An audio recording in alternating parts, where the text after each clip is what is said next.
You need to leave this park now." The words cut through the Saturday morning air like a blade. Jordan Miller kept her eyes on the baseball field, watching her nephew Ethan field a ground ball at shortstop. The metal bleachers pressed cold against her back. Despite the June sun, she did not turn around. Did not acknowledge the voice behind her, because she knew exactly what would happen if she did. Officer Brian Carter moved into her peripheral vision. His bulk blocking the exit route between the bleacher rows, his hand rested on his duty belt in that casual way that was not casual at all. "Ma'am, I am not going to ask twice," he said. Jordan finally looked up. "Good morning, officer," she said, keeping her voice level. "Can I ask what this is about?" "We received a complaint," Carter replied. His eyes scanned her leather work bag, the thermos beside her, the jacket folded neatly on the bench. ID now out on the field. Ethan glanced toward the bleachers, even from 40 yards away. Jordan could see his smile falter. She forced herself to stay calm. "I am happy to cooperate," she said. "But I need to understand the basis for this stop." Carter's jaw tightened. "Loitering," he said. "Park rules, no. Unaccompanied adults." Jordan's eyes shifted to the yellow sign posted at the field entrance. The black letters were clear, even from this distance. "No loitering."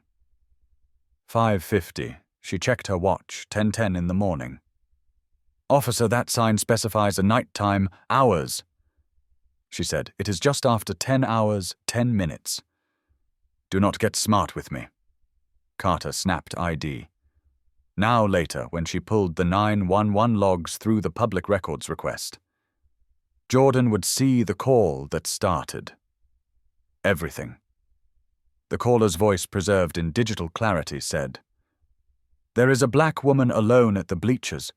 No children with her. She is just staring at the children." The dispatcher's note would be even more damning. Caller is white female state. Subject has done nothing illegal but feels unsafe. But that was later, right now. Jordan reached slowly for her bag, her fingers brushing past. The leather case she had carried for 18 years, the one she could not show him. Not yet the morning had started, the way every Saturday morning. Started for the past 14 weeks, Jordan's alarm went off at 6:45. She woke before Ethan had breakfast ready, when he shuffled into the kitchen in his rumpled Little League uniform. "Eggs or cereal?" she asked, already knowing the answer. "Cereal," Ethan mumbled, climbing onto the kitchen stool. "The honey kind." Jordan poured the cereal and watched him eat. She had packed his equipment bag the night before, checked his glove, cleaned his cleats. These small rituals mattered. They were the scaffolding that held their life together. "Auntie Jay," Ethan said between bites. "Why do people always stare at us?" Jordan's hand paused on our coffee mug.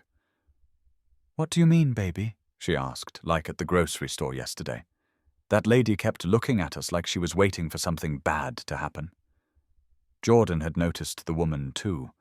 The way her eyes had followed them down the cereal aisle, lingered on Jordan's work bag, tracked Ethan's movements, as if he might suddenly pocket something. "They are just curious," Jordan said. "Hating the lie. People notice things that are different. Just ignore them." Ethan nodded, but his eyes held that look. The one that said he was learning lessons. She wished she did not have to teach. They arrived at City Park at 9:38. Jordan parked in her usual spot, 2 spaces from the field entrance she had chosen. It deliberately close enough to see the field, but with 2 exit routes. If needed, the path to the main road was clear on her left. The service road behind the concession stand offered a second option. She noted these things automatically, the way some people notice cloud formations, she had learned long ago. That awareness prevented problems. Where civilians saw a peaceful Saturday morning, she saw angles, vulnerabilities, escape routes. The bleachers were filling with parents Jordan recognized most by now. Though few had learned her name, they clustered in their usual groups, sharing coffee, discussing carpools and weekend plans. Jordan sat apart 3 rows up on the visitor side. She could not commit to their rhythms. Her work schedule was unpredictable. She could not promise carpool rides when she might be gone for days. A woman in yoga pants and a pristine white visor approached Laura. Bennett Jordan had learned her name from the team roster, though they had never spoken eye there. Laura said, climbing the bleacher steps. "I do not think we have met properly." "Are you Ethan's mom?" his Aunt Jordan replied. Jordan.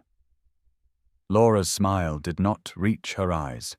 Her gaze dropped to Jordan's leather work bag. "Professional, expensive." "Oh, how nice," Laura said. "And what do you do?" Jordan. "Government work?" Jordan said. "Consulting." Laura's eyebrows rose. "Oh, like social services is?" she asked. The assumption hung between them. Government work plus black woman plus raising her sister's child. Equal social worker, case manager, maybe probation officer, never anything with real authority, never. Anything requiring a federal badge? Something like that? Jordan said, offering nothing more. Laura lingered another moment, her eyes moving from Jordan's face to her bag and back. "Well, it is nice to finally chat," she said. "I have seen you here a few times. You always sit alone." "I like the view from here," Jordan replied. Laura retreated to her usual spot among the other mothers. Jordan watched her lean close to 2 women in matching team shirts. Saw their eyes cut toward her, saw the whisper, start the sidelong glances, the careful distance, the way people shifted their bags closer when she walked past. Out on the field, Ethan took his position at shortstop. He waved toward the bleachers, and Jordan waved back. He was happy here, that mattered it. He had been through enough upheaval. His mother was serving 10 years for possession, with intent. A mandatory minimum that did not care about addiction or desperation. Ethan needed stability. He needed to be a kid. Jordan opened her thermos and poured coffee she scanned. The field with practiced efficiency. 50 people today. 35 adults, 15 children, too young for the team. The concession stand had a security camera pointed toward the parking lot, but the angle would not catch the bleachers. A patrol car circled the park every 30 minutes. She timed it over. 3 weeks. Regular as clockwork, she noted the exits again. 2 clear paths. The field had chain-link fencing on 3 sides, but the 4th side behind home plate was open to the parking area. She could be in her car in under 45 seconds if needed. Ethan fielded a practice grounder cleanly through to first base. With that awkward but determined motion of a kid still growing into his arm strength. Jordan felt her chest tighten with pride. He was resilient, stronger than she had been at 11. He had adapted to living with his aunt, learned the rules, did not complain about the things they could not afford, or the fact that his mom only called once a month from prison. He just kept moving forward, which was why Jordan showed up. Every single Saturday, no matter what. Down below, Laura Bennett pulled out her phone. She turned away from the field, walking toward the parking lot with hunched shoulders. Jordan watched her thumb move across the screen, saw her glance back toward the bleachers, toward Jordan. Specifically, something cold settled in Jordan's stomach. She had seen this before, not here, but in her work, the way people looked when they were reporting something, when they were calling someone, when they were setting something in motion. Laura's lips moved as she spoke into the phone. Her free hand gestured toward the bleachers. She shook her head at something, then nodded emphatically. Jordan set down her coffee. Her instincts were prickling now, that 6th sense that had kept her alive in far more dangerous situations. Something was wrong. She could feel it in the way Laura kept glancing over, in the deliberate way she had positioned herself. In the urgency of her gestures, Jordan told herself it was nothing just a parent making a phone call, maybe talking about dinner plans or forgotten groceries, maybe complaining about last week's umpire, but her hands moved automatically. Phone fully charged, keys in the side pocket wallet. With eyed accessible the leather case in the interior compartment, right where it always was on the field. Ethan caught another grounder. He turned to look at her, his face bright with joy, and Jordan waved. She kept the smile fixed, even as Laura finished her call and started walking back. Her expression carefully neutral. She told herself it was nothing. She was wrong.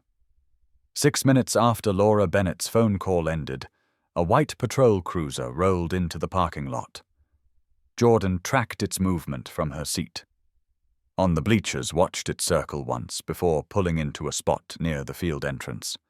Officer Brian Carter emerged, adjusting his duty belt with one hand, speaking into his shoulder radio. With the other, he did not scan the crowd, did not look for context. He walked directly toward Jordan, his trajectory as straight as a bullet, Mayhem Carter said. Stopping at the base of the bleachers, need to see some ID. Jordan kept her eyes on the field for another moment, watching Ethan field a practice grounder. Then she turned to face the officer. "Good morning, officer," she said, keeping her voice level. "Can I ask what this is about?" "We received a complaint," Carter replied. His eyes moved over her leather bag, her thermos, her jacket, folded neatly beside her ID. Now Jordan had been through enough interactions to know the game. No articulable suspicion mentioned, no specific complaint detailed. Just a demand backed by the authority of a badge and the implicit threat of what happened to people who did not comply. She could feel the other parents watching now. Conversations dying mid-sentence, heads turning to see what was happening. "I would be happy to comply with that lawful order," Jordan said, emphasizing the phrase slightly. "But I need to understand the basis for this stop." Carter's expression shifted. That was not the response he had expected. Most people either handed over ID immediately or got defensive, argumentative. Jordan's tone was calm, professional, almost procedural. "The basis," Carter said, his voice hardening, "is that I am a police officer, and I asked you a question. That is all the basis you need." Jordan held his gaze. She had filed enough reports to know how this would read later. Subject became argumentative. Refused to cooperate with officers. Lawful commands displayed suspicious behavior, warranting further investigation. The narrative was already being written in his head. Each word of her resistance transformed into evidence of guilt. "Officer, I am not refusing," Jordan said. "I am asking for clarification. What is the complaint?" "You are loitering," Carter said, gesturing toward the yellow sign at the field entrance. "Park rules, no unaccompanied adults." Jordan's eyes followed his gesture. The sign was clearly visible from where she sat. Black letters on yellow metal, no loitering 10:30 p.m. to 6:00 a.m. She checked her watch deliberately, making sure Carter saw the gesture officer. "That sign specifies nighttime hours," she said. 10:30 to 6:00 a.m. It is currently 10:17 in the morning. "Do not tell me how to read a sign." Carter snapped around them. The atmosphere had changed. The crack of bats hitting balls continued, but the parent chatter had stopped. Everyone was watching now. Laura Bennett stood near the concession stand, arms crossed, phone still in her hand. 2 other mothers had moved closer, whispering behind their hands out on the field. Ethan glanced toward the bleachers. Even from 40 yards away, Jordan could see his smile falter, see him register that something was wrong. Jordan reached slowly for her bag, telegraphing her movements. "I have my driver's license," she said, "and I have the park permit. Confirmation email on my phone. I am listed as an authorized adult for the team." "Just the ID," Carter said, Jordan pulled out her wallet, extracted her driver's license, and handed it up to him. Carter took it, without looking at her face, tilting the card to catch the light, checking the photo against her features. Then he keyed his shoulder. Radio copy. I have a black female Jordan Miller, age 38, at City Park Baseball, he said. Running for wants and warrants. The words hit Jordan like a slap. Running her name through the system was standard procedure for some stops, but doing it out loud, making sure everyone within 50 feet heard it. That was performance. That was establishing narrative that was making sure all the watching parents knew that the police were checking it. If she had a criminal record. Jordan's jaw tightened. She could end this right now, flash the credential case in her bag. Watch Carter's face drain of color. Watch him backpedal and apologize and retreat. But something held her back. Maybe it was the way Ethan was watching from shortstop, his glove hanging loose at his side. Maybe it was the way Laura Bennett's expression had shifted to something like satisfaction. Maybe it was 18 years of experience that told her this moment needed to be documented. Preserved, turned into evidence, a second patrol car pulled into the lot. Sergeant Michael Thompson emerged older than Carter, his uniform crisp and perfectly pressed. He walked with the careful precision of someone who had learned to hide behind procedure, to weaponize policy manuals and departmental regulations. What's the situation? Thompson asked Carter, not looking at Jordan. Suspicious person, call captain. Carter replied, subject is uncooperative, refused to provide ID. Initially, now questioning the legitimacy of the stop. Jordan opened her mouth to correct him, to point out that she had asked for clarification before complying. Not refused, but Thompson cut her off with a raised hand. Ma'am, we are going to need you to come with us for questioning, Thompson said. Am I being detained? Jordan asked. The question was precise, legal, the kind that forced officers to commit to a position. We are conducting an investigation, Thompson replied, his tone maddeningly neutral. That is not an answer, Jordan said. Am I free to leave, Thompson? Exchanged a glance with Carter.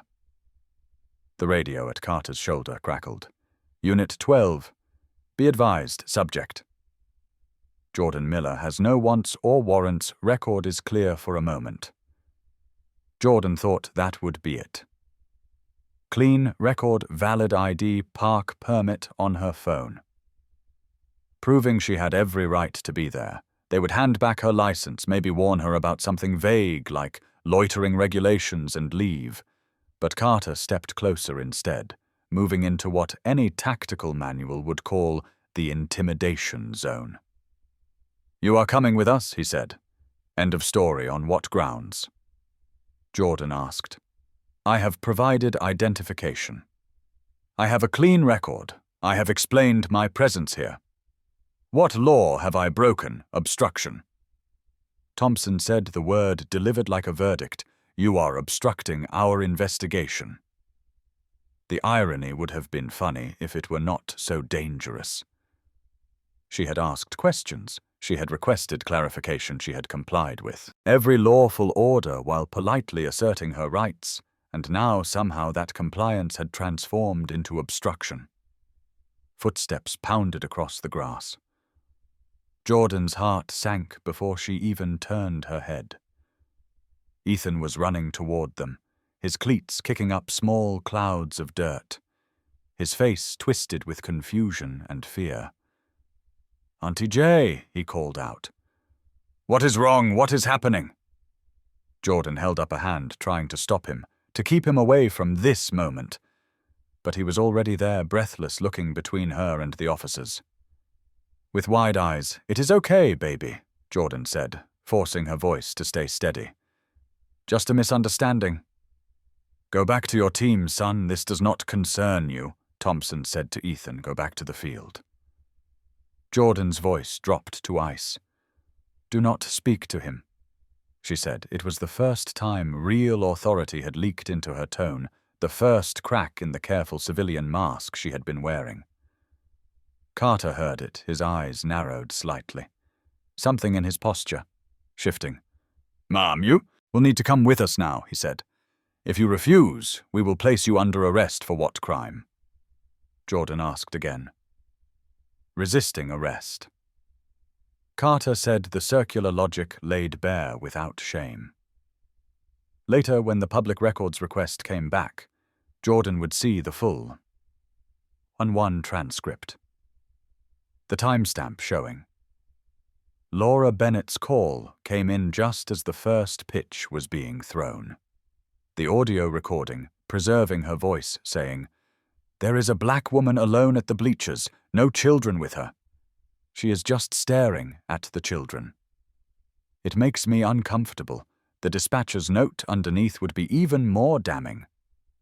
Caller is white female states subject has done nothing illegal, but feels unsafe. Advise caller that, without criminal activity, police response may be limited." Caller insisted on officer presence. The system had documented its own failure, preserved the moment when fear became weaponized, when discomfort became justification, but that knowledge was still days away right now. Jordan stood on the pisson, bleachers with her nephew watching two officers closing in the weight of 18 years of service pressing against her ribs like a stone. She could not show Ethan grabbed her hand. "I do not understand," he whispered. "You did not do anything wrong." Jordan squeezed his fingers. "I know, baby," she said. "Sometimes that does not matter." "Laura."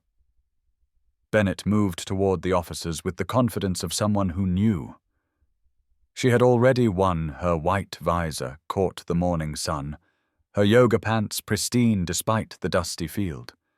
She carried her phone like a shield, like proof of righteousness. "Officers, thank God you are here," Laura said, slightly breathless.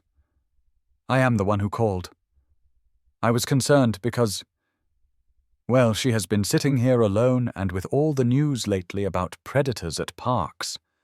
The words hung in the air, deliberately, vague, but loaded with implication. Predators, as if Jordan's presence alone was threat enough to justify the label. "Ma'am." "I am his aunt," Jordan said, keeping her voice level despite the rage, building in her chest. "I am here every Saturday. I am on the approved adult list for the team." "I have never seen you before," Laura replied, her tone suggesting concern rather than accusation. But the effect was the same. It was a lie. Jordan had documentation proving she had attended. 14 consecutive Saturday games had signed in at the field house every time. Had her name recorded in the team parent directory, but Laura delivered the falsehood with such casual certainty that it became truth in the ears of the officers, in the minds of the watching parents. A woman standing near the concession stand, younger than Laura, with a kind face and a team shirt, spoke up. "Actually, I have seen her," the woman said, her voice tentative. "She is here every week. Same spot on the bleachers." Laura turned, her expression shifting just enough to convey disappointment. "Are you sure?" Laura asked. "I mean, maybe you are thinking of someone else.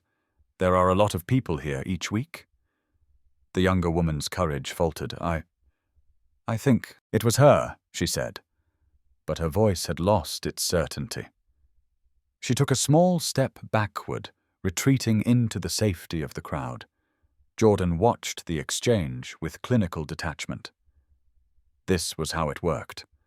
One person with social capital could reshape reality, could make witnesses doubt what they had seen, could transform 14 weeks of peaceful attendance into suspicious behavior that no one could quite verify. Carter shifted his weight, his hand still resting on his duty belt. "Ma'am, we are going to need you to come with us," he said to Jordan. "We can sort all this out at the station." "Sort what out?" Jordan asked. "I have my park permit on my phone. I can show you the confirmation email right now. I am listed as Ethan's legal guardian in the team registry. What exactly needs to be sorted? Your attitude, for one thing. Carter said around them. The crowd had grown. Parents who had been watching their children practice had drifted closer, drawn by the spectacle. Jordan could feel their eyes on her, could sense the calculations happening in their minds. The police were here. They had received a complaint. The woman must have done something otherwise. Why would the officers insist on taking her away? Ethan's hand tightened in Jordan.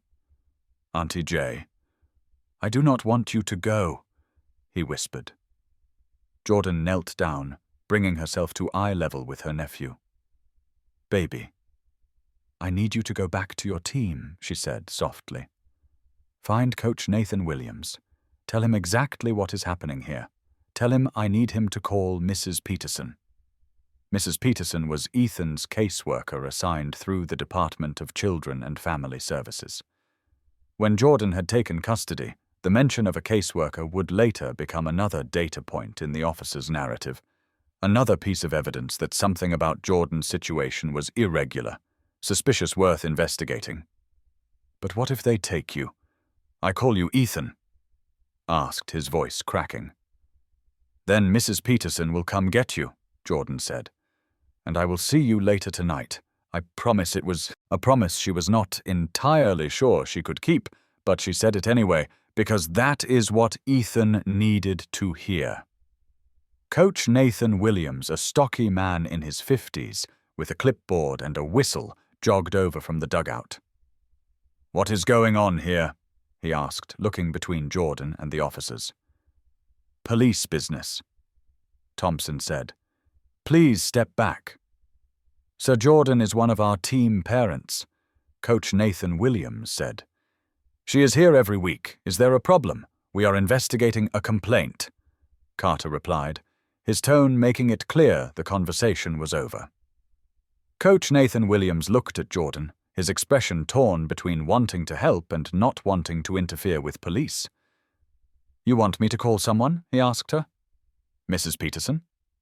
Jordan said the numbers in the team directory tell her I will be delayed picking up Ethan. The careful phrasing was deliberate. Delayed, not arrested, as if this were a minor inconvenience.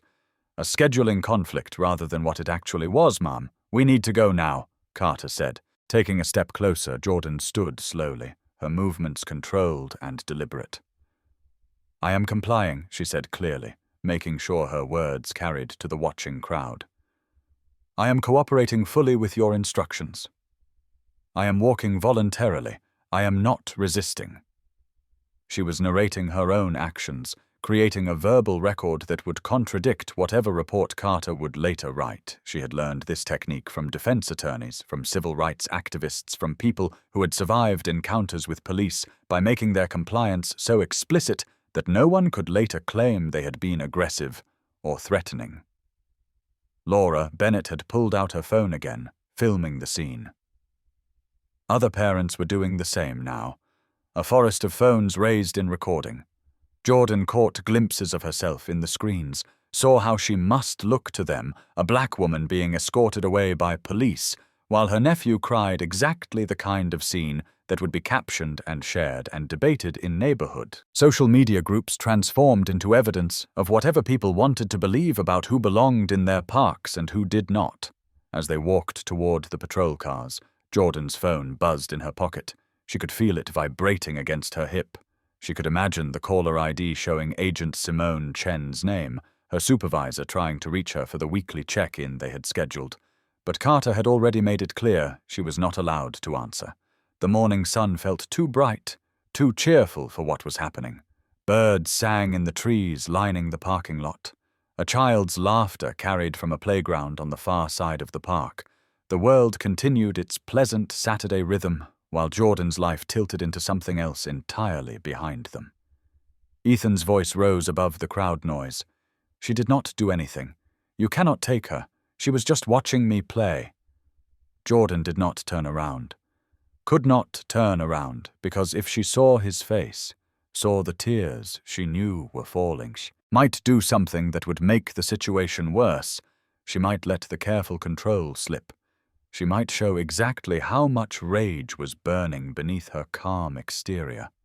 So she kept walking, kept her shoulders straight, kept her breathing even.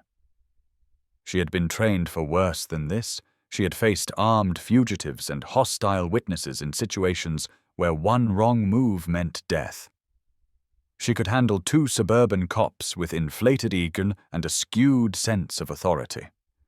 She could handle it because she had to, because Ethan was watching, because 18 years of service had taught her that sometimes the best weapon was not force but patience.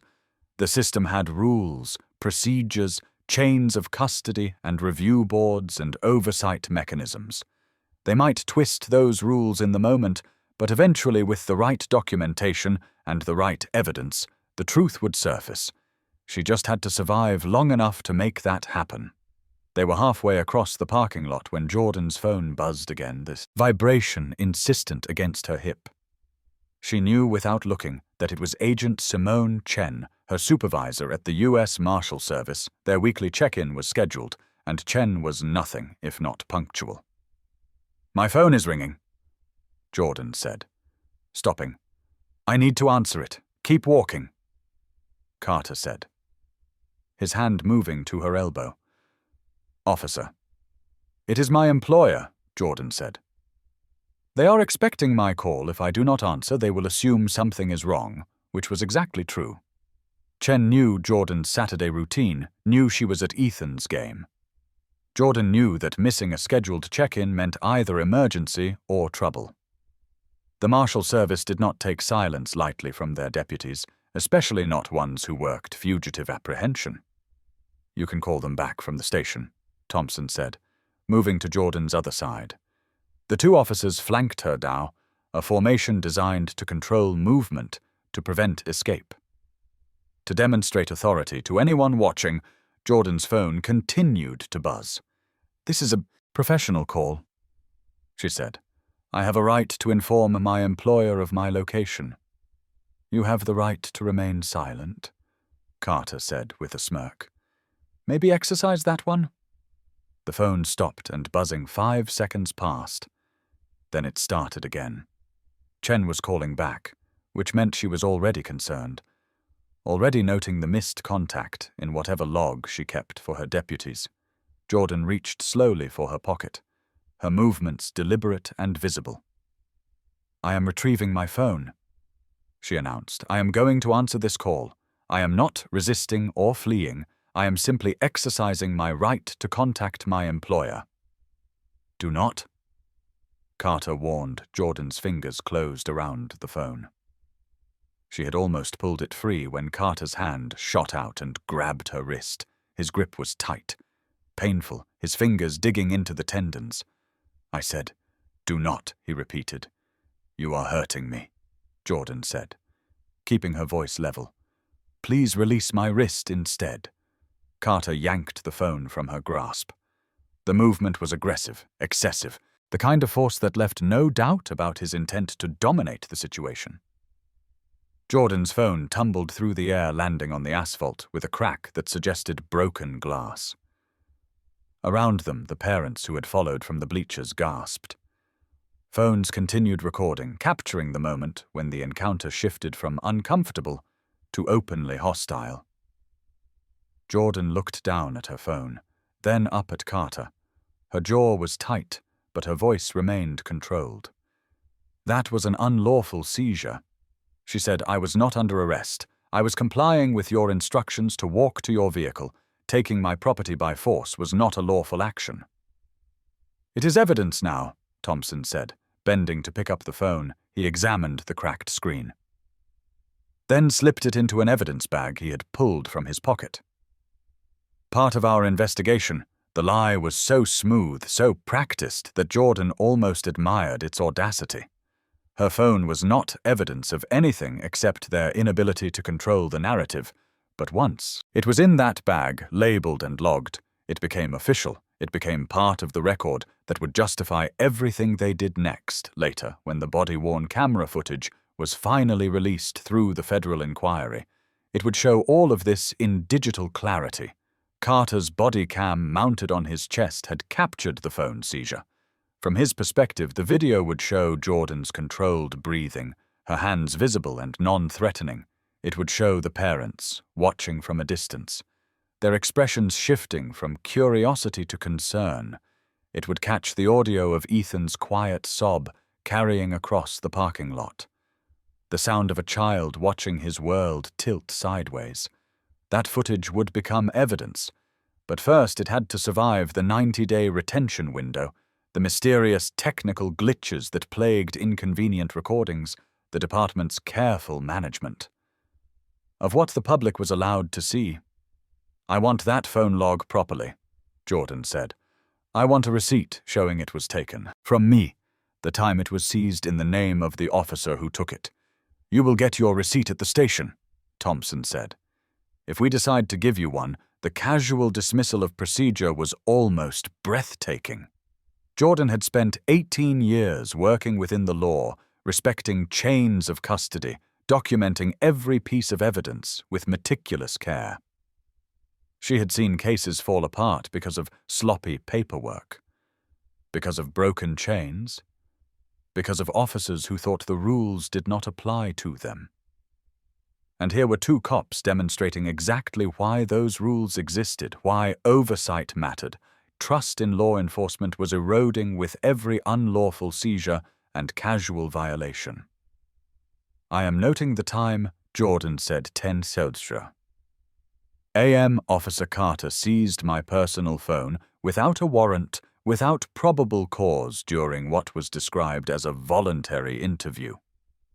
Officer Thompson witnessed and facilitated this seizure, you done?" "Carter asked for now," Jordan replied. They reached the patrol car. Thompson opened. "The back door, watch your head," he said, the courtesy phrase sounding almost mocking. Given the circumstances, Jordan looked back toward the baseball field one last time. Ethan stood at the edge of the parking lot.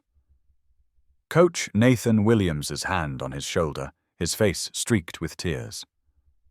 Other children had gathered around him, their game forgotten, their Saturday morning transformed into a lesson about how quickly safety could become danger, how easily authority could become abuse. Jordan climbed into the back of the patrol car, the door slamming shut with the heavy finality of a cell closing. The interior smelled of disinfectant and fear of all the other people who had sat in the same seat, who had felt the same cage close around them. Her phone was gone.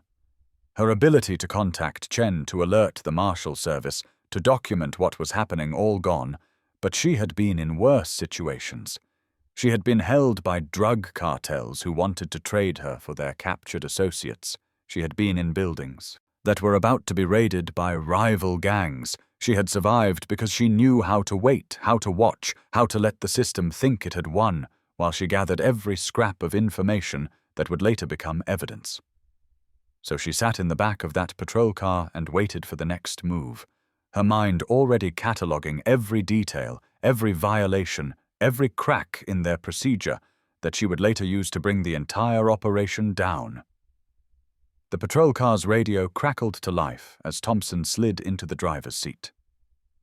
A dispatcher's voice cut through the static. "Professional and detached, Unit 7. Be advised, Captain Marsha is en route to your location. ETA 3 minutes. Carter settling into the passenger seat. Muttered something under his breath that Jordan could not quite catch, but his body language said enough, shoulders tensing, hand rubbing the back of his neck. The arrival of a supervisor was not what he had wanted. Through the patrol car's metal mesh divider, Jordan watched the baseball. Field parents were clustering in small groups, now their phones stole out. Their conversations animated Laura. Bennett stood at the center of one group, gesturing as she spoke, building her own narrative, shaping the story before it could shape itself. A third patrol car pulled into the lot, this one unmarked but clearly official. Captain Ellen Marsh emerged, a woman in her early 50s, with grey, streaked hair pulled into a tight bun, She wore the kind of permanent expression that came from 30 years of navigating department politics, of learning which battles to fight and which to let slide for the sake of a pension that was finally within reach. Marsh strode toward Thompson and Carter with the measured pace of someone annoyed at being pulled into a Saturday morning situation. "What is the issue here?" she asked, her voice carrying across the parking lot.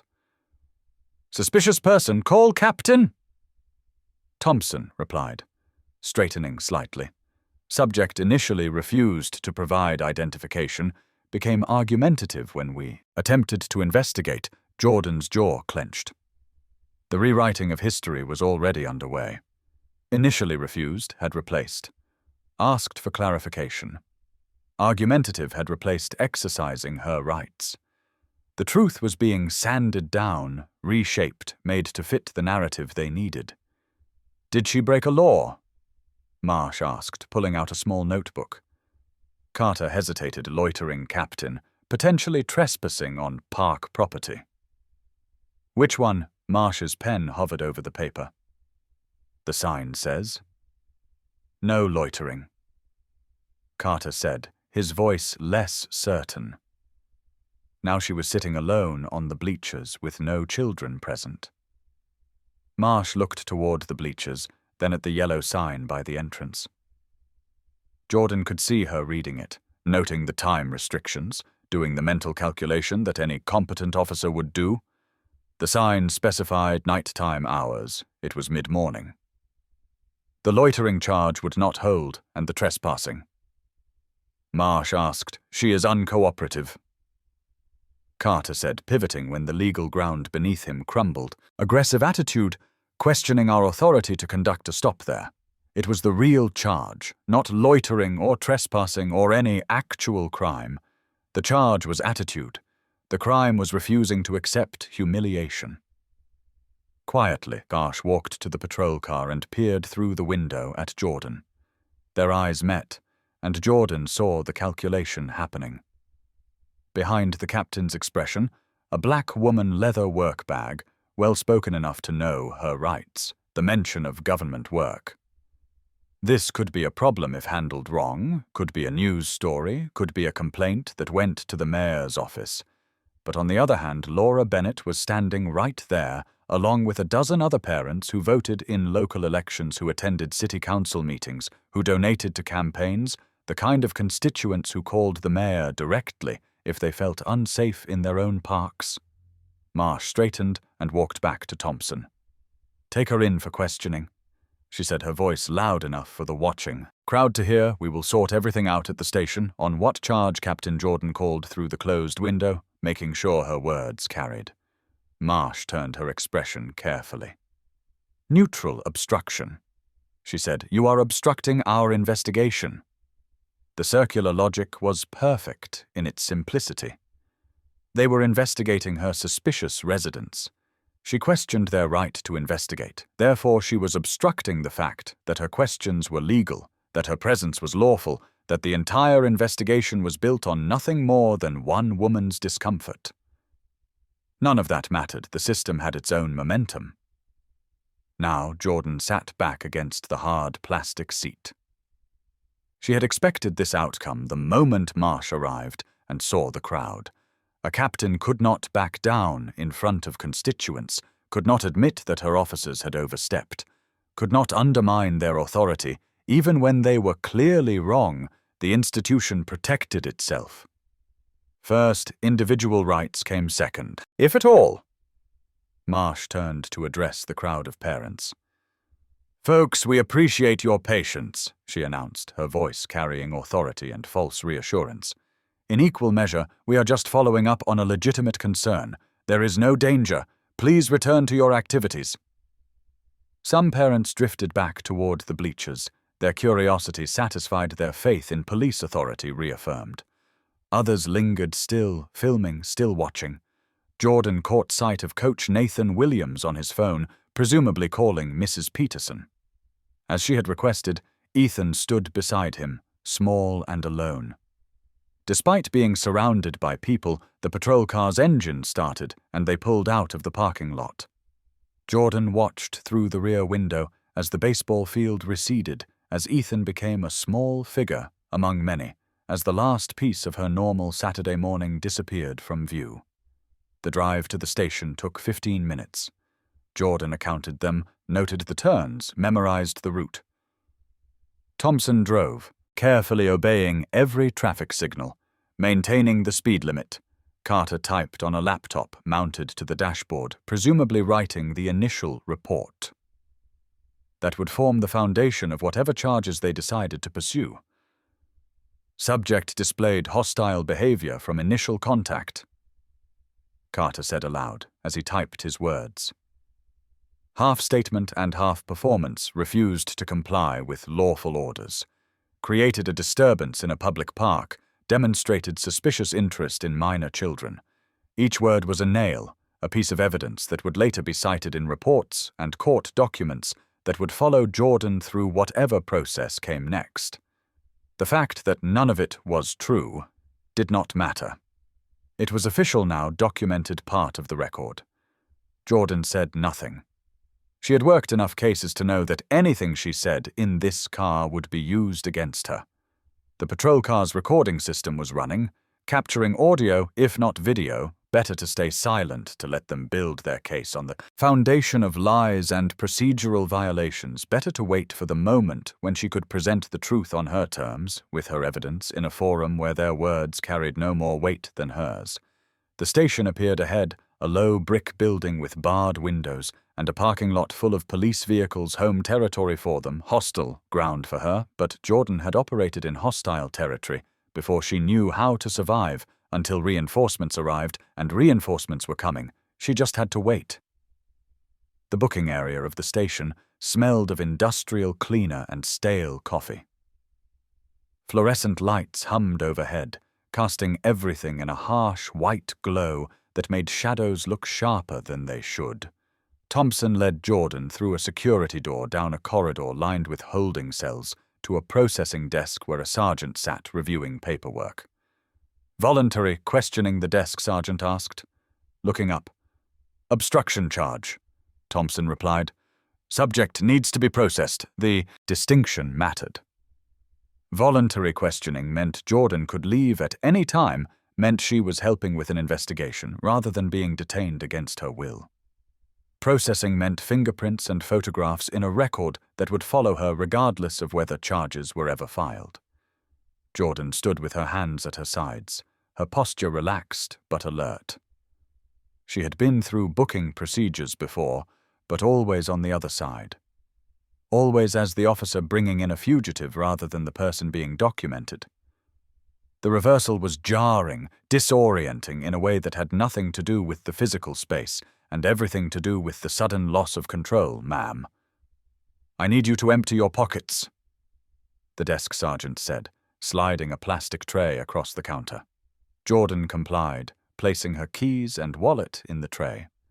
Her hands moved slowly, deliberately, making sure every gesture was visible and unthreatening. That is everything she said. The bag, too, Carter said from behind her. Jordan lifted her leather work bag and set it on the counter. The desk sergeant unzipped it, his hands moving through the contents with practiced efficiency. Phone charger, notepad pens, a protein bar, sunglasses, and then his hands found the leather case in the interior compartment. What is this, Sergeant asked, pulling it out. Personal item, Jordan said, keeping her voice neutral. The sergeant opened the case, and Jordan watched his expression change. The gold star inside was visible through the clear window, along with the official credential card beneath it.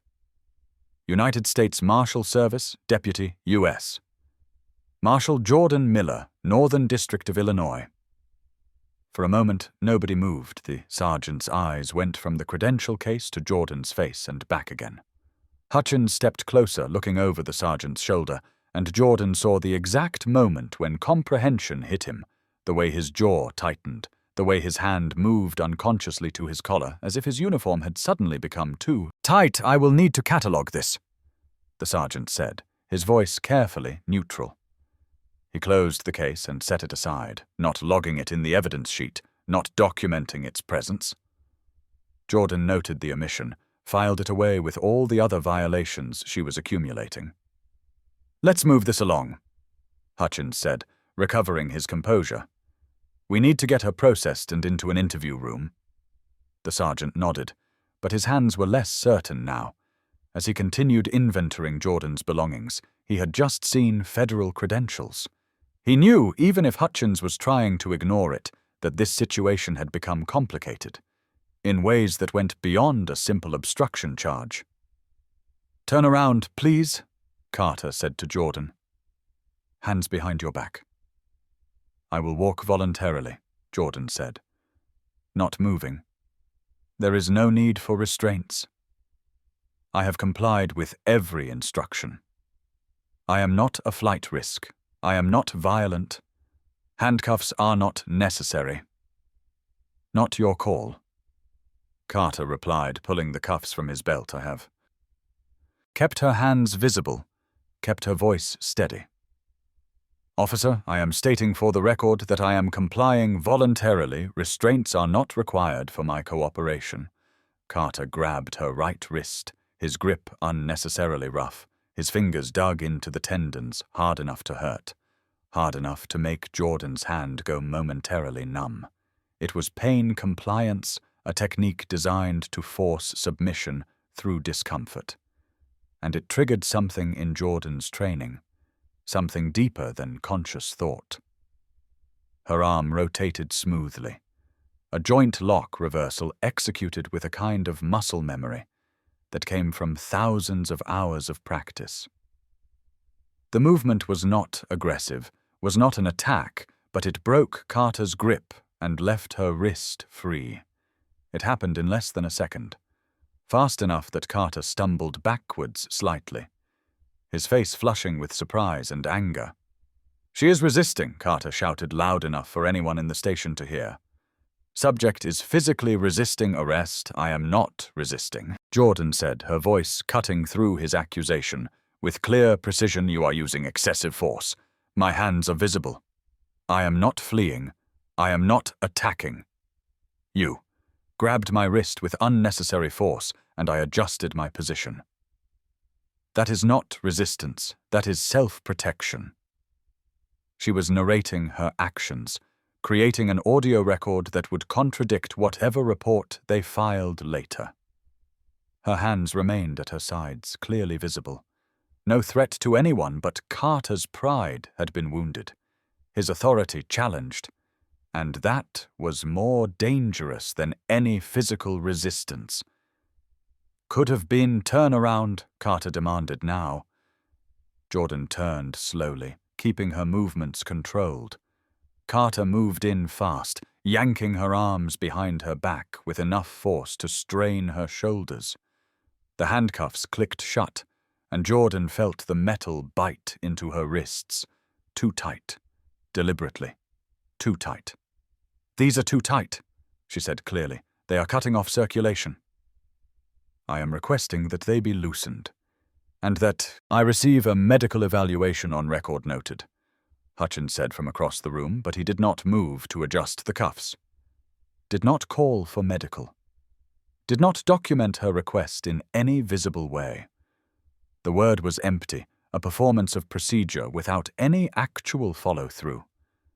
Pain radiated up Jordan's arms from where the metal dug into her wrists. She could feel her fingers starting to tingle, the first warning sign of restricted blood flow, but she kept her breathing steady, kept her voice calm, kept demonstrating the kind of control that they apparently lacked as they walked her toward the holding area. Jordan spoke again, her words delivered with the kind of precision that came from hearing them read aloud hundreds of times in courtrooms and interrogation rooms. "I am invoking my right to remain silent," she said. "I request an attorney. I do not consent to any searches of my person or property beyond what is necessary for safety during booking." The Miranda warnings delivered perfectly, without hesitation, without the stammering confusion that most civilians showed when trying to remember their rights. Under pressure.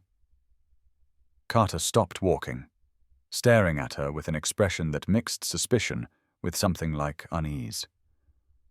"How the hell do you know that?" he muttered. Jordan said nothing. She had already invoked her right to silence anything she said. Now could only hurt her case. But the question hung in the air between them, adding to the growing list of things about her that did not fit the narrative they had constructed through the station's main entrance. Jordan heard a commotion. Raised voices, someone demanding to know where Jordan Miller was being held. She recognized the voice even before she saw its owner, Mrs. Peterson. Mrs. Peterson, Ethan's caseworker, was standing at the front desk with Coach Williams beside her.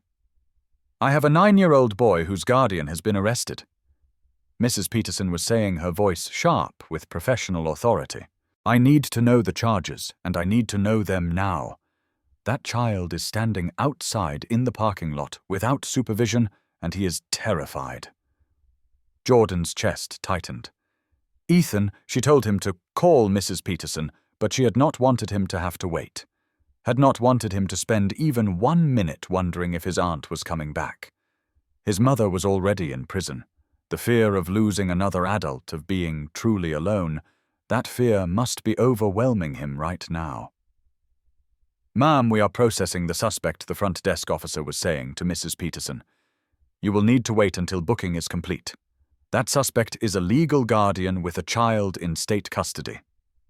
Mrs. Peterson shot back, "You do not all get to take your time while a minor is in crisis. Where is she?" The door to the booking area opened, and Mrs. Peterson's eyes found Jordan immediately. The caseworker's expression shifted from anger to something more complex when she saw the handcuffs, saw the too tight grip that was leaving Jordan's hands pale, saw the careful control Jordan was maintaining despite everything. "Jordan, are you all right?" Mrs. Peterson asked. "I have invoked my right to remain silent and requested an attorney," Jordan replied. "Please make sure Ethan gets home safely. The spare key is in the magnetic box under the mailbox. Feed him lunch. Tell him I will see him tonight." Even now, even in handcuffs, Jordan's first priority was making sure Ethan was taken care of. Mrs. Peterson nodded, understanding the subtext. Jordan was not admitting guilt. She was not asking for help for herself. She was doing what she had always done, putting Ethan first. "I will take care of him," Mrs. Peterson said. "And I am calling your attorney. This is not how legal guardians are supposed to be treated." Carter pulled Jordan toward the holding cells before she could respond. The corridor stretched ahead of them, fluorescent lights reflecting off polished floors. Each step taking her further from the world where she had authority and control, deeper into a system that had decided she was a threat. But even as they locked her in a holding cell, even as the metal door clanged shut, and she was left alone in the small space with its single bench and concrete walls, Jordan's mind was working. She was cataloguing evidence, noting violations, building the case that would eventually dismantle theirs. They had taken her phone, but they had not found the small recording device clipped to her shirt collar, the one that looked like an ordinary pen. But she had been capturing audio since the moment Carter first approached her at the baseball field. Everything was being documented. Everything would eventually surface. They thought they had won by getting her into a cell. They had no idea the war had just begun. 3 hours passed in this holding cell. Jordan accounted them by the rhythm of the station around her. The shift change at noon brought new voices, different footsteps. The lunch delivery cart squeaked past her door twice. Someone in another cell was singing off-key and repetitive until a guard told them to shut up. Jordan sat on the concrete bench, her wrist still aching from the too tight handcuffs they had finally removed. Her shoulders hurt from being forced back during the arrest, but the physical discomfort was manageable. She had endured worse during training exercises, during fugitive captures, that went sideways during the time a methamphetamine cook had broken her ribs with a pipe before she had taken him down. What bothered her more was the silence. No phone, no contact with the outside world. No way to reach Agent Chen to explain why she had missed their check-in to activate the protocols that would bring federal attention to this situation. She was isolated, cut off exactly where Hutchins and Carter wanted her, but they had made mistakes. She could feel it in the way they had avoided logging her credential case in the nervous energy that had filled the booking area after the desk sergeant opened it in the too long delay before anyone came to question her. They knew they had arrested someone who did not fit their usual pattern, and they were trying to figure out how to handle it. In the evidence locker down the hall, Jordan's phone began to ring. The sound was muffled by the plastic evidence bag, but loud enough that the officer at the station near the locker looked up from his magazine. The screen lit up, clearly visible through the clear bag. The caller ID displayed in white letters D.O.J. Chen. The officer stared at the phone for a moment, then quickly walked to the booking desk. "Sarge," he called out, "we have a problem." "What kind of problem?" he was asked. "The phone from the park arrest." It was ringing. "Caller ID," said Department of Justice. The sergeant's expression shifted immediately. He stood, walked to the evidence locker, and peered at the screen through the plastic bag. Jordan's phone was still ringing, still displaying Chen's name and title. "Shit," the sergeant muttered. He grabbed his desk phone and dialed an internal extension. "Sergeant Hutchins, you need to come to booking right now," he said. "We have a situation with the Miller arrest." 2 minutes later, Hutchins appeared, his uniform slightly rumpled from whatever he had been doing. "What's the situation?" he asked. The desk sergeant pointed to the evidence bag. Her phone had been ringing for the past 10 minutes. Department of Justice, same caller, multiple attempts. Hutchins stared at the phone as it rang again, Chen's name appearing once more on the screen. "Could be anyone," he said, but his voice lacked conviction. "Could be a scam call, could be." "It says Department of Justice," the sergeant interrupted, "and it is calling back repeatedly. That is not a scam pattern. That is someone trying to reach her urgently." Hutchins pulled out his own phone and typed something, presumably researching, trying to figure out how deep the problem went. His face went pale as he read whatever appeared on his screen. "Call Captain Marsh," he said. "Tell her we may have arrested a federal employee." The words hung in the air of the booking area, transforming the atmosphere from routine to crisis in an instant. A federal employee meant oversight, meant potential investigations, meant the kind of scrutiny that could end careers. What none of them knew, what they could not have known because they had been too focused on dominance and control to notice details, was that the small pen clipped to Jordan's shirt collar was not just a pen. It was a recording device purchased legally used within the bounds of one-party consent law. The device had activated the moment Carter first said, "You need to leave this park." Every word since then had been captured, digitized, and uploaded to a secure cloud server in real time. The recording held everything. Carter's initial approach without reasonable suspicion, Jordan's calm request for clarification, the phone seizure, the excessive force during handcuffing. Her precise recitation of Miranda rights, every violation, every procedural error, every moment of their overreach had been documented with timestamp and audio clarity that no report could contradict. The evidence was already backed up in 3 separate locations. The cloud server Jordan's personal encrypted drive, which synced automatically in the Marshal Service's secure file system, that received copies of all recordings made by deputies in the field as part of their duty logs. Even if they found the device now, even if they destroyed it, the recordings were beyond their reach. But they did not know that yet. They were still operating under the assumption that they controlled the narrative, that their reports would be the official version, that Jordan was just another civilian who had learned the hard way not to challenge police authority. Officer Tyler Ramos appeared in the booking area, his young face troubled. He was 29 and 3 years out of the academy, still idealistic enough to be bothered by what he had witnessed at the park. "Sarge," he said to Hutchins, "I need to talk to you about the Miller arrest." "Not now," Ramos Hutchins replied, still focused on his phone. It is important, Ramos insisted. I looked her up. She is listed in the Federal Directory Deputy United States Marshal, Northern District of Illinois. The words landed like a bomb. The desk sergeant stopped typing. Hutchins's head snapped up. Even the officer who had first noticed the phone ringing turned to stare. "What did you say?"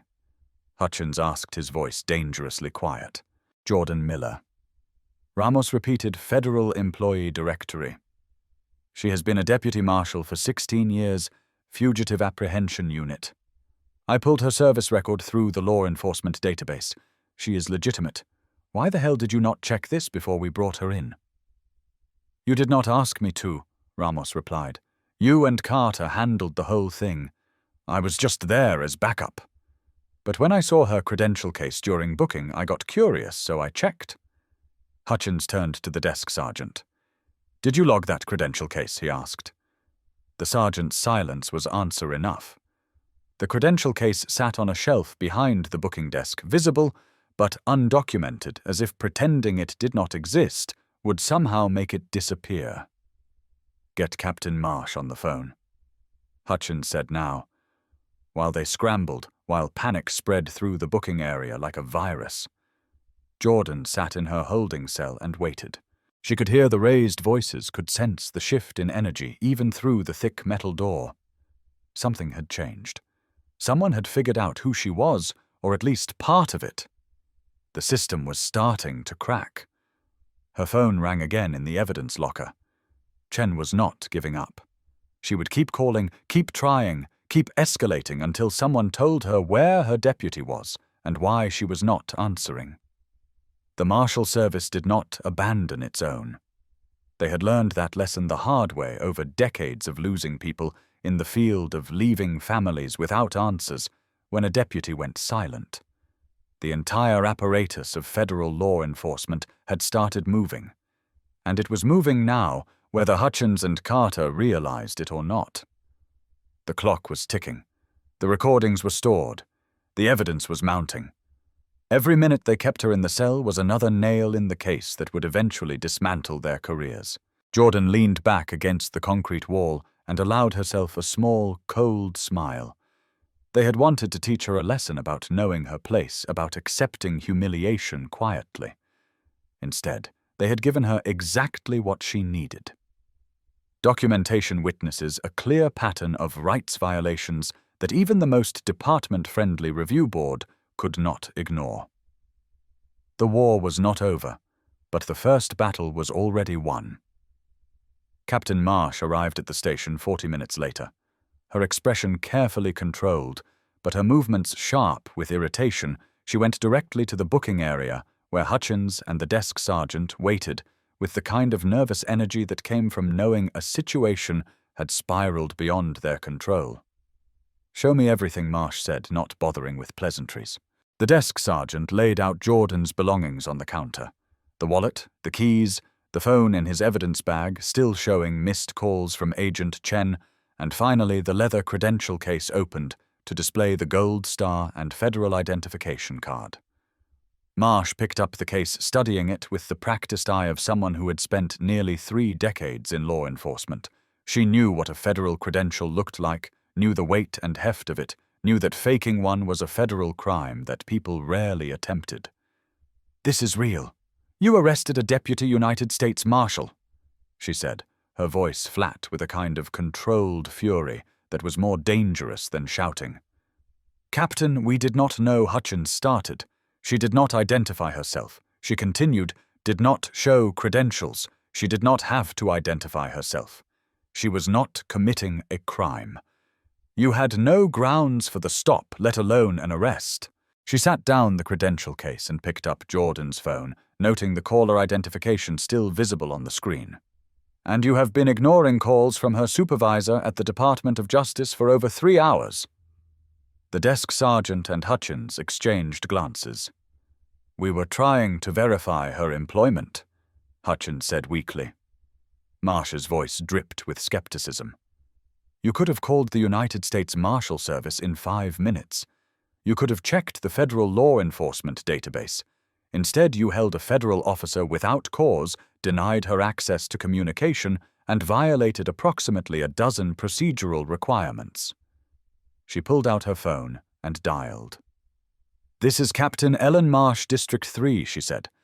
"I need to speak with whoever is supervising Deputy Jordan Miller immediately." "Yes, I will hold." She allowed the weight of the pause to stretch for 30 seconds before her posture changed slightly. "Agent Chen," she said, "this is Captain Marsh. I am calling regarding Deputy Miller. She is currently in our custody following an incident at City Park." Even from across the room, Hutchins could hear Agent Chen's response, the sharp edge of authority in her voice demanding answers. "Yes, ma'am, she is unharmed." "No, ma'am, no charges have been filed yet. We are currently reviewing the circumstances." "Yes, I understand. This is a federal matter. I will have her released immediately, and we can discuss the details." Marsh ended the call and turned to face Hutchins, with an expression that promised consequences. "Release her," she said now, "and pray that the United States Marshal Service does not decide to make an example out of this department." While they processed Jordan's release, gathered her belongings, and prepared the paperwork that would pretend this had all been a reasonable mistake 3 miles away, a man was working on his own investigation. Wallet keys she powered on the phone, ignoring Hutchins's presence, as she scrolled through the missed calls: 15 from Agent Chen, 3 from Mrs. Peterson, 7 from a number she did not recognize. The voicemail icon showed 22 new messages. The station's front door opened and Mrs. Peterson entered with Ethan beside her. The boy's eyes were red from crying, his Little League uniform dirty from sitting on the ground, his hand clutching the caseworker's with desperate strength. Auntie J. Ethan broke free and ran to her, wrapping his arms around her waist with enough force to make her stumble back a step. Jordan knelt down, holding him tight, feeling his shoulders shake with silent sobs. "I am okay, baby," she whispered. "I am right here. I am okay." "They said you might not come back," Ethan said against her shoulder. "They said people who get arrested sometimes do not come home." "Who said that?" Jordan asked, though she could guess. "The kids at the field after you left, they were saying things about you, about us. Coach Williams made them stop, but I heard them." Jordan pulled back just enough to look at Ethan's face. "Listen to me," she said. "I am here. They cannot keep me from you. I did not do anything wrong, which means I will always come back, always. Do you understand?" Ethan nodded, but his grip did not loosen. Mrs. Peterson approached her professional composure, barely masking her anger. "We need to talk," the caseworker said to Jordan about what happened, about why a legal guardian was detained for 4 hours without notification to child services. "Not here," Jordan replied, standing and taking Ethan's hand. "Let us go home first." They walked out of the station together into the late afternoon sun that seemed too bright, too cheerful for what had happened. Jordan's car was still at the park, but Mrs. Peterson had driven Ethan here in her own vehicle. They retrieved Jordan's car later, after Ethan was calm after the immediate crisis had passed. As they reached the parking lot, Jordan's phone rang. Agent Chen's name appeared on the cracked screen. Jordan answered immediately. "I am okay," she said, before Chen could speak. "I am out. I am with my nephew. I will call you back in an hour with a full report. You are suspended from active duty pending review," Chen said, her voice tight with controlled anger that was not directed at Jordan. "Standard protocol when an officer is arrested. But Jordan, we are going to fight this. The entire service is behind you." "I know," Jordan said. "Thank you." She ended the call and looked down at Ethan, at his tear-streaked face and confused eyes. She had spent 16 years hunting people who had evaded justice. Now she was hunting justice itself, and the people who thought they were above it. 5 days after her arrest, Jordan sat in a small conference room at the county's internal affairs office. The room was windowless, painted in institutional beige, with a long table dividing the space between her and the investigator. Assigned to review the incident, a recording device sat in the center of the table, its red light blinking steadily. Across from her sat Investigator David Monroe, a neutral third party from the County Oversight Board. He was 58, grey-haired, with the tired eyes of someone who had reviewed too many complaints and found most of them led nowhere. Behind him against the wall sat Sergeant Hutchins. The department had allowed him to be present, a courtesy that Jordan knew was really about controlling the narrative. Miss Miller Monroe began opening a manila folder. You stated in your initial complaint that you are a federal employee. Can you provide documentation of that claim? Jordan had been waiting for this moment. She had spent 5 days gathering evidence, organizing the documentation that would transform this from a simple, she said, dispute into something much larger. She reached into her bag and pulled out the leather credential case, placing it on the table between them. Monroe picked it up, opened it, and his expression shifted immediately. The gold star gleamed under the fluorescent lights. The credential card beneath it showed Jordan's photo, her name, her title, United States Marshal, Service, Deputy, United States Marshal, Jordan Miller, Fugitive Apprehension Unit, Northern District of Illinois. You are a federal law enforcement officer?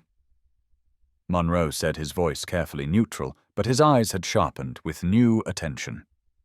I have been a Deputy United States Marshal for 16 years, Jordan replied. I hold a top-secret security clearance. I have served on over 3 federal appointments. I have testified in federal court 47 times. My record is spotless.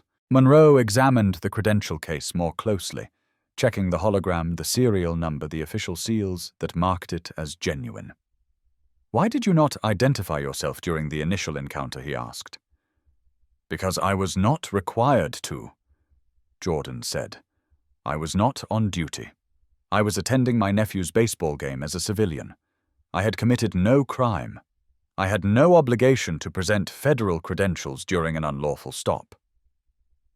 Hutchins shifted in his chair, and Monroe glanced back at him before returning his attention to Jordan.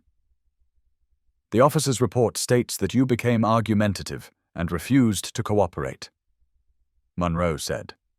That you created a disturbance and had to be detained for everyone's safety. Jordan had expected this. She had read the reports they had filed, the careful construction of lies that painted her as aggressive, suspicious, dangerous. But she had prepared for it. I have audio documentation that contradicts those reports, Jordan said. Audio documentation, he repeated. Jordan pulled a small device from her bag, setting it on the table. It looked like an ordinary pen, the kind thousands of professionals carried every day. This is a recording device, she explained. I activated it the moment Officer Carter first approached me. At the baseball field, Illinois is a one-party consent state. If you are part of a conversation, you can legally record it. I have been carrying this device for 12 years as part of my fieldwork protocol, Jordan explained. She connected the device to a small speaker, also from her bag. This recording had been uploaded to secure cloud storage in 3 separate locations. The United States Marshal Service has a copy as part of my duty log. Jordan continued. My personal encrypted backup has a copy, and the cloud service provider has a copy with timestamp verification. Even if this device is destroyed, the recordings are preserved and authenticated. Monroe leaned forward, his attention completely focused now. Play it, he said. Jordan pressed play. The audio quality was clear, professionally clean, every word audible. Carter's voice came through first, that initial command delivered with casual authority. You need to leave this park now.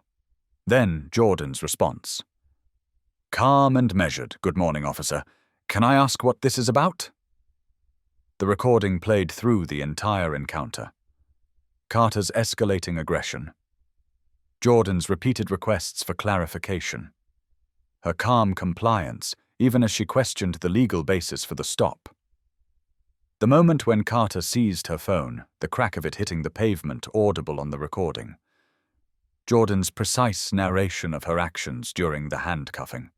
Her perfect recitation of Miranda rights, and finally, Carter's muttered question that revealed how unexpected her knowledge was. How the hell do you know that? When the recording ended, the conference room was silent. Monroe's expression had transformed from neutral skepticism to something harder, more focused. Hutchins had gone pale. His earlier confidence evaporated. "Officer Carter approached you without stating reasonable suspicion," Monroe said, his voice now carrying the tone of someone building a case rather than just reviewing a complaint. "He demanded identification without legal basis. He seized your phone through excessive force, and according to this recording, you never became argumentative or created a disturbance. You remained calm and compliant throughout." "That is correct," Jordan replied.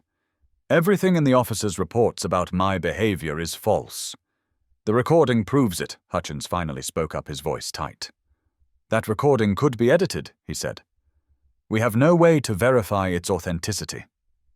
Jordan turned to look at him directly. "The recording includes metadata showing continuous capture without interruption," she said. "The cloud service provider can verify the upload timestamps. The United States Marshal Service has certified it as part of my official duty log, and the device itself can be examined by a forensic expert to confirm it has not been tampered with." She paused, letting that sink in. "But if you would like additional verification," she continued, "Officer Carter was wearing a body-worn camera. His footage will show the same events from his perspective. I have already requested that footage through official channels," Jordan explained. Monroe made a note on his pad. "The body-worn camera footage is being reviewed," he said. "We should have it available within the next few days." "I would like to address something else," Jordan said, pulling another document from her bag. "During my booking, Sergeant Hutchins examined my credential case. He opened it, read it, and then set it aside without logging it in the evidence inventory. That is evidence suppression.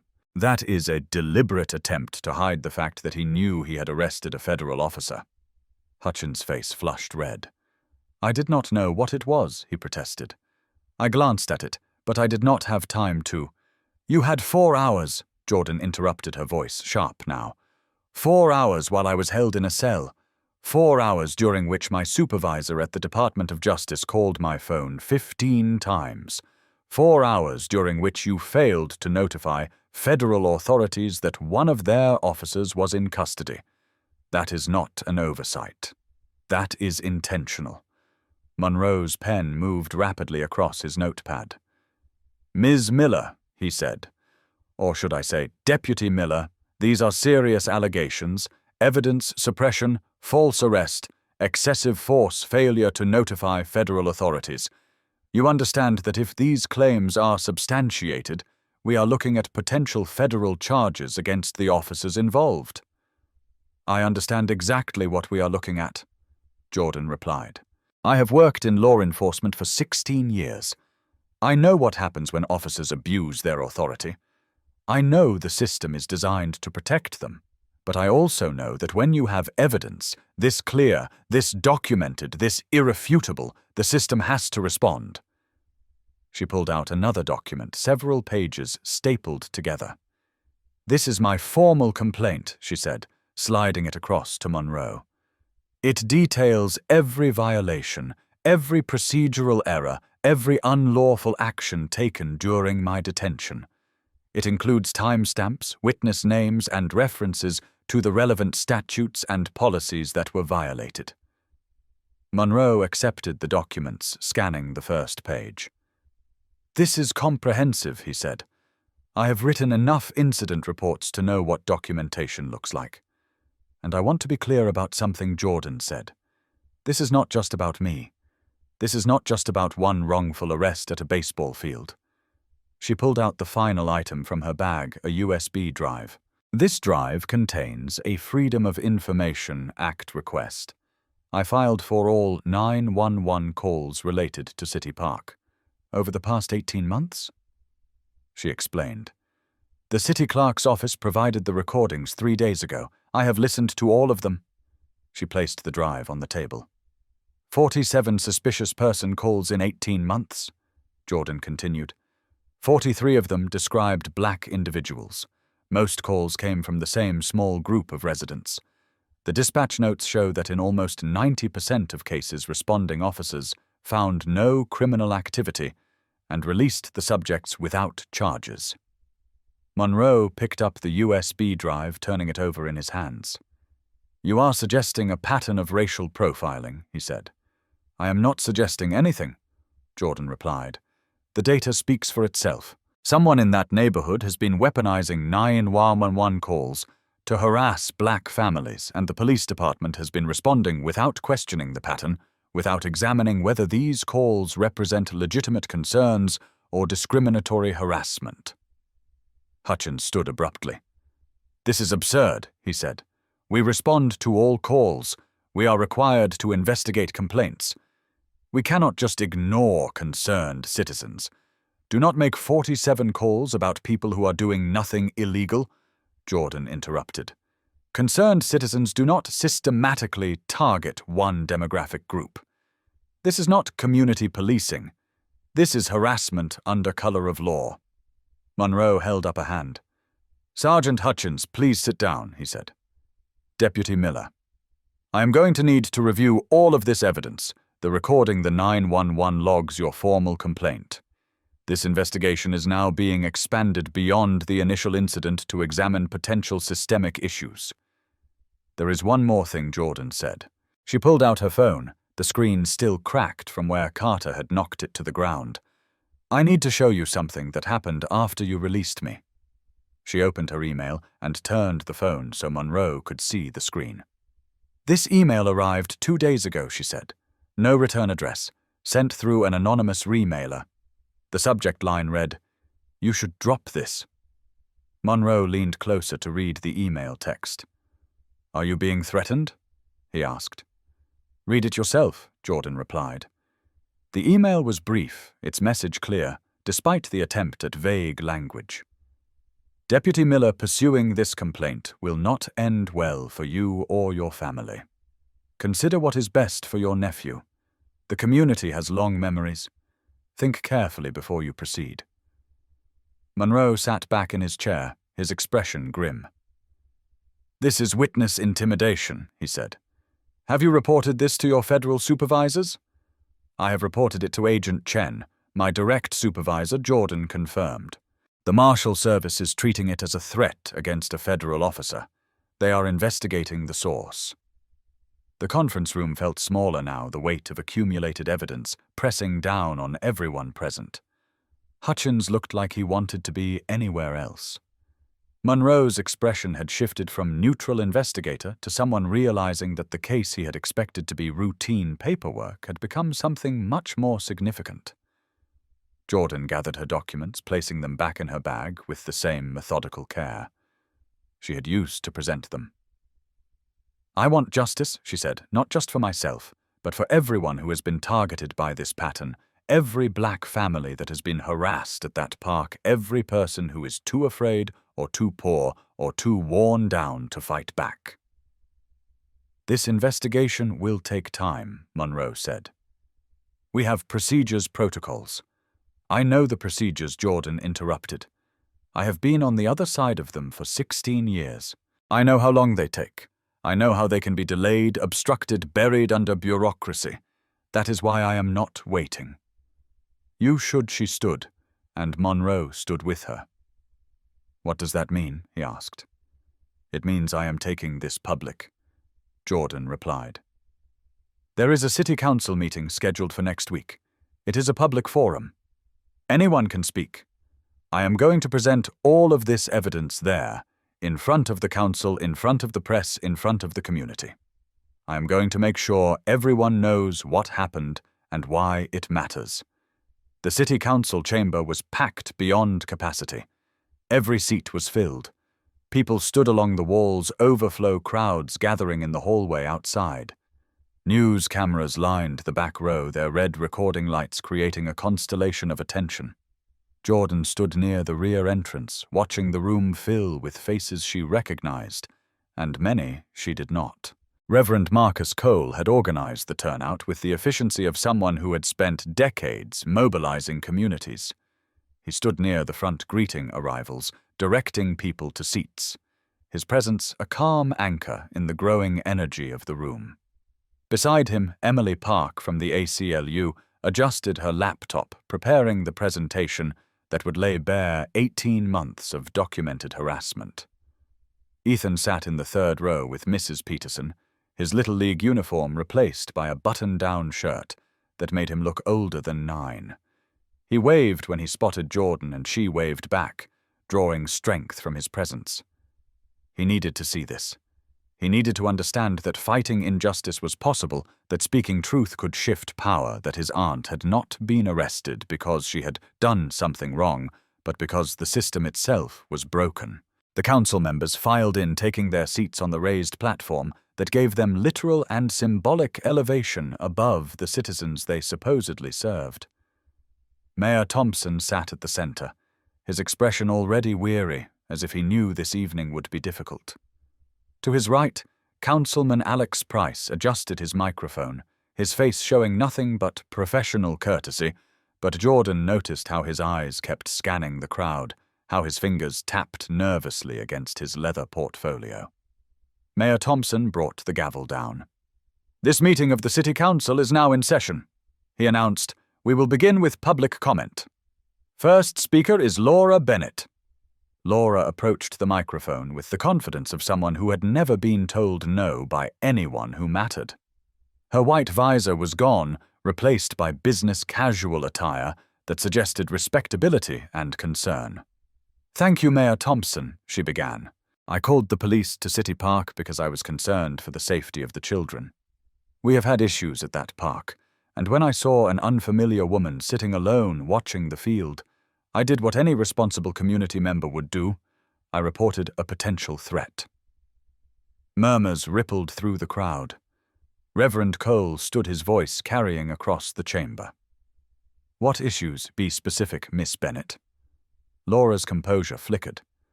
"Well, there have been suspicious people," she said. "Reports of concerning behavior." "Mean black people," Emily interjected from her seat. "Because that is what the data shows." I did not say that, Laura protested. "I never mentioned race. This is not about race. It is about safety." Emily stood and approached the presentation screen at the front of the chamber. "Then let us look at the data," she said, opening her laptop. The screen behind the council members lit up with a spreadsheet, numbers and categories arranged in neat columns. "This is 18 months of 911 calls to City Park," Emily explained, her voice carrying the authority of someone who had built cases on evidence rather than emotion. 47 calls total, all reporting suspicious persons or concerning behavior. Let me break down the demographics. She clicked and a pie chart appeared. The visual was stark, undeniable. 43 of those 47 calls, 91%, describe black individuals. Emily continued. The remaining 4 calls describe Latinx individuals. 0 calls describe white subjects as suspicious. 0. The chamber went silent. Even the reporters had stopped typing, their attention fixed on the screen. Of those 43 calls about black individuals, 42 were investigated and dismissed as unfounded. No criminal activity, no threatening behavior, just people existing in a public park. The only exception is Jordan Miller's arrest, which is currently under federal investigation for civil rights violations. Laura had retreated to her seat. Her face flushed. The council members shifted uncomfortably, several looking at papers on their desks rather than at the presentation. "Councilman Price," Emily said, turning to address him directly. "Your firm, Safe Neighbor Patrol, holds a contract with the city for private security services, correct?" Price cleared his throat, his professional mask firmly in place. "That is public record, yes," he replied. "My firm provides supplementary security for city parks and facilities, and your firm is paid per incident response?" Emily asked. "That is standard industry practice," Price said, but his voice had lost some of its confidence. "So when 911 calls increase, your revenue?" "Increases," Emily stated. She clicked to the next slide. A graph appeared showing 2 lines that tracked together with disturbing precision. This blue line shows the number of suspicious person calls to City Park per month, Emily explained. This red line shows payments to Safe Neighbor Patrol. Notice anything interesting? The correlation was impossible to ignore. Before Price's contract was signed in January of the previous year, City Park averaged 8 calls per month. After the contract, this average jumped to 27 calls per month, a 340% increase. You are profiting from racial profiling, Emily said, her voice sharp with accusation. Every false call, every harassment of black families, every officer responding to baseless complaints generates revenue for your company. You have a financial incentive to keep the calls coming. That is a baseless insinuation, Price protested, standing now. We respond to legitimate concerns. We do not control who calls 911. But you benefit when they do, Emily replied. 18.2% of calls after your contract was signed describe people of color. 89% are dismissed as unfounded. This is not security. This is a profit scheme built on discrimination. Agent Simone Chen stood from her seat in the middle section. She had been sitting quietly observing, but now her federal authority filled the room with unmistakable weight.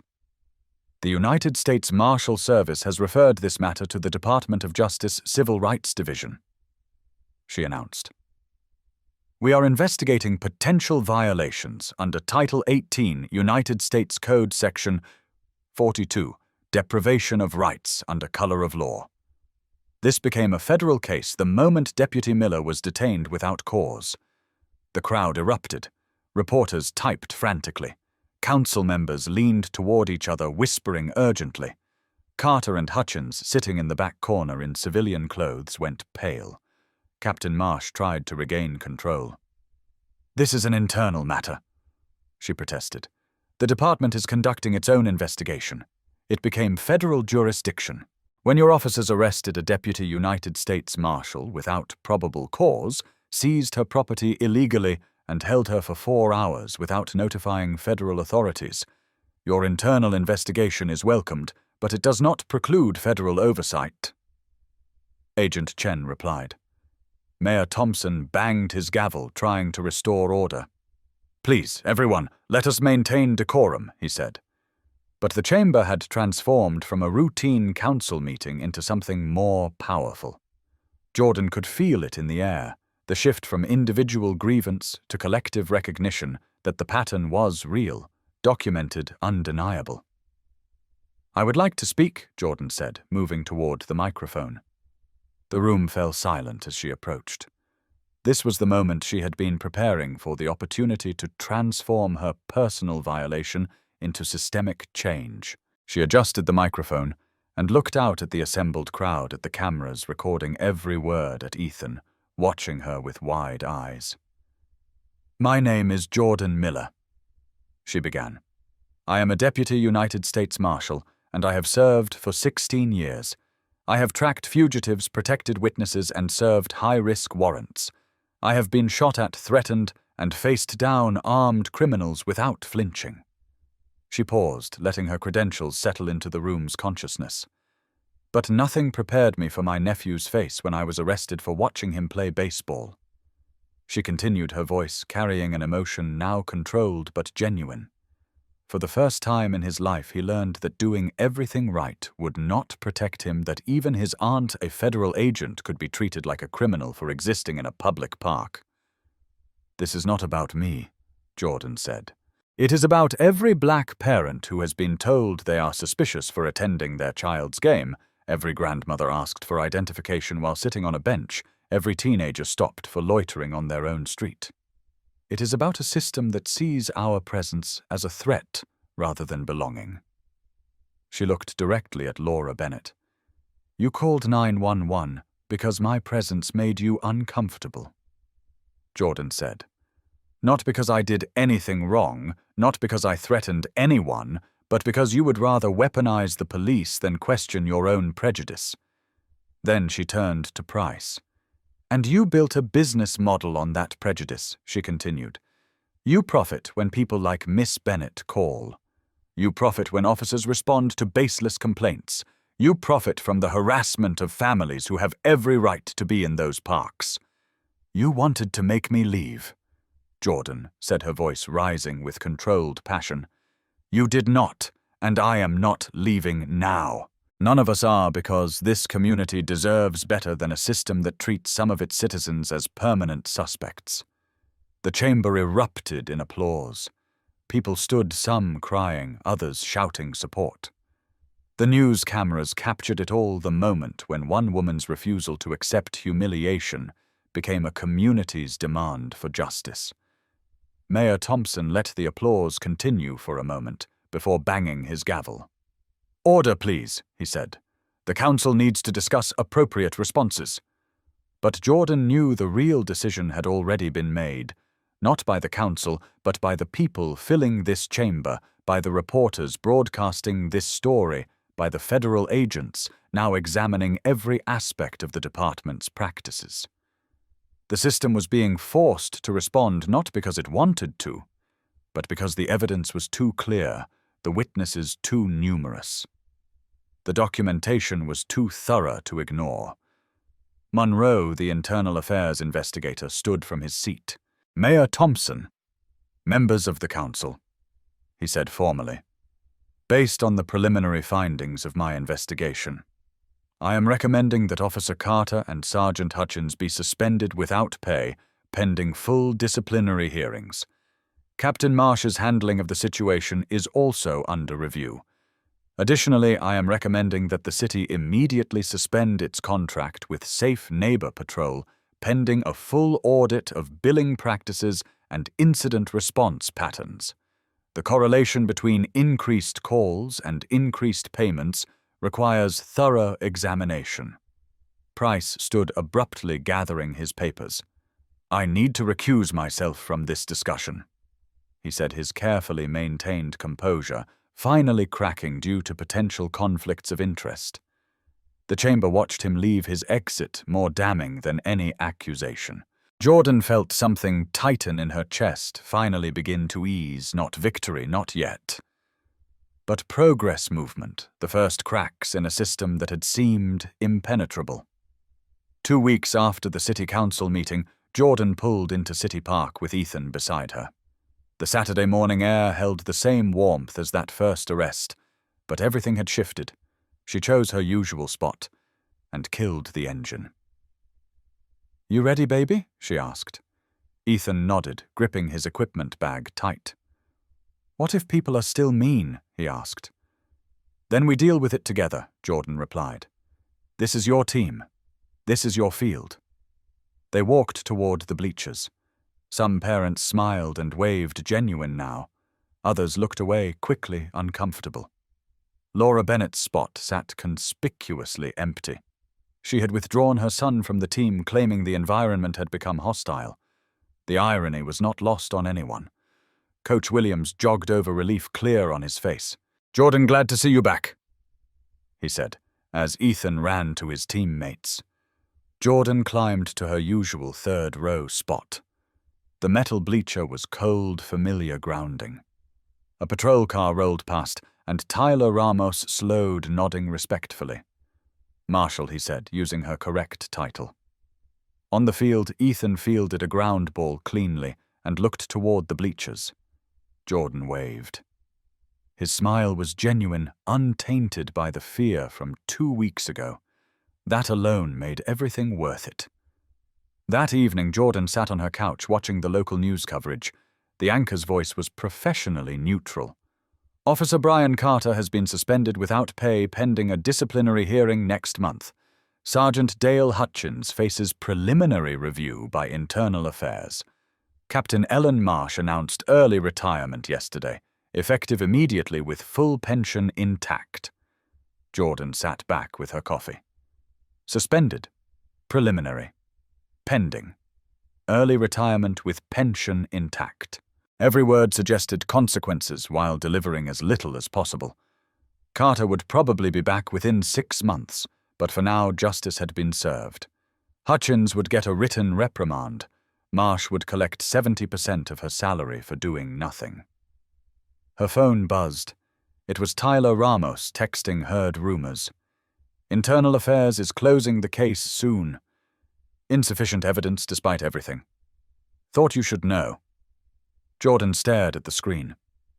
They had made noise-forced suspensions generated headlines, but the machine was already working to minimize damage, to return to normal, to ensure nothing fundamental changed. A knock at the door pulled her attention. Jordan checked the security camera. No one was there, but an envelope lay on the doormat, plain white, no return address, hand-delivered. Jordan pulled on gloves before picking it up. Inside was a single sheet, most text obscured by thick black redaction bars. Only fragments were visible. Safe Neighbor Patrol, monthly quota. Price confirms, expand to Southside Parks.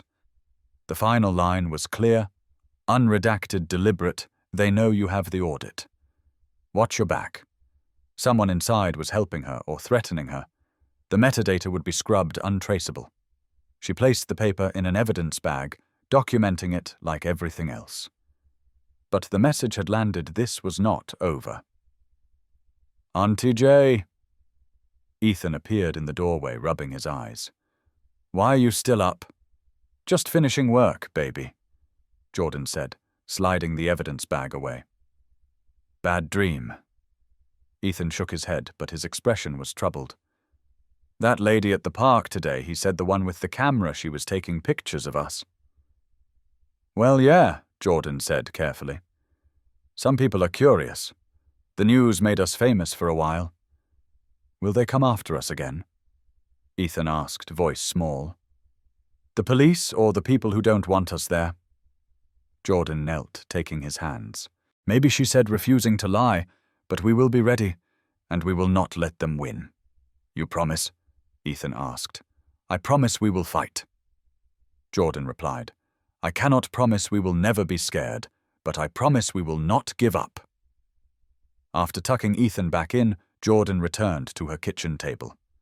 The redacted email lay beside her laptop, which showed her ongoing Freedom of Information Act request for body camera footage from her arrest. That footage had become a problem. The department had released most of Carter's recording, the part showing Jordan calm and compliant, but 10 minutes were missing. 10 crucial minutes right after Carter seized her phone, when he would have realized his mistake. When he would have discussed with Hutchins how to proceed. The department claimed a technical glitch corrupted the file, but Jordan knew evidence did not just disappear, it was disappeared by someone with access, someone high enough to manipulate the chain of custody. Her phone buzzed again. Unknown number. The text made her breath catch. The audit names 6 more parks. How far are you willing to go? Jordan's finger hovered over the screen. She could reply, engage, try to trace the source or ignore it. Focus on what she had built. Protect Ethan from further exposure. Through the window she noticed a car idling across the street. A dark sedan with tinted windows and no visible plates had been there for 20 minutes watching. Jordan moved to the side window for a better view, but the car pulled away smoothly, disappearing before she could get a clear look. Maybe nothing. Maybe surveillance. Maybe another intimidation tactic. She returned to the table, the redacted email spread before her, the unknown number waiting for a response. The missing 10 minutes represented a hole in her case, a gap the department could exploit. Jordan thought about the audit, 6 more parks, 6 more neighborhoods where families were being harassed, where 911 calls were weaponized for profit. If she went after them, the retaliation would escalate. Ethan would be caught in the crossfire, but if she did not fight, those families would continue to suffer. The pattern would continue. Every time someone backed down, the system learned intimidation worked better than justice. Jordan looked at her phone at the unknown number, asking how far she was willing to go. She did not reply. Not yet. But she saved the number, documented the time and date.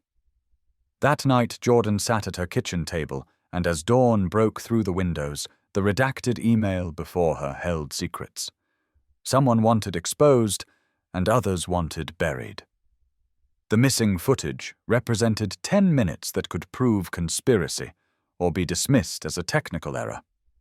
The text about 6 more parks suggested a pattern far bigger than one arrest at one baseball field. She had spent 16 years hunting people who thought they were above the law.